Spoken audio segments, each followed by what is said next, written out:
কোন বিধায়ক? রাহুল রায় কংগ্রেসে এখনো জয়েন করেননি, জয়েন করার সম্ভাবনা আছে। 26 উনি নির্বাচনে প্রতিদ্বন্দ্বিতা করবে হাইল্যান্ড থেকে। এখনো মানে কনফার্ম হয়নি, জয়েন করার পরে বোঝা যাবে 26-এ উনি জয়েন করার পরে আমরা অফিসিয়ালি বলতে পারবো।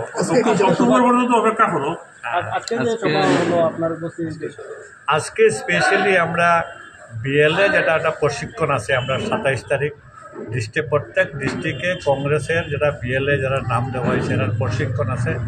প্রশিক্ষণ আগামী 27 তারিখ হইব রবীন্দ্র ভবনও। এটা নিয়ে ওঠার প্রস্তুতি নিয়ে আসেন, এটা মেইন মিটিং আছে, এমনি কিছু অন্য কোনো ইস্যু আছে। স্থানীয় কোনো বিধায়ক কংগ্রেসও জয়েন করার একটা রিউমার, এটা স্থানীয় বিধায়ক যারা আছেন সব এআইডিএফের আসন। এআইডিএফের কোনো বিধায়করে, এআইডিএফের কোনো সাংসদরে দলে কংগ্রেস দলে নিত না। এটা প্রায় এটা ডিসাইড করে দিয়েছে কংগ্রেসে, এরা নিত না। এরপরেও আমরা কংগ্রেসের অনেক উপযুক্ত প্রার্থী আসেন, তারপরে তারা না দিয়া কেন এআইডিএফ কেন দেওয়া হবে?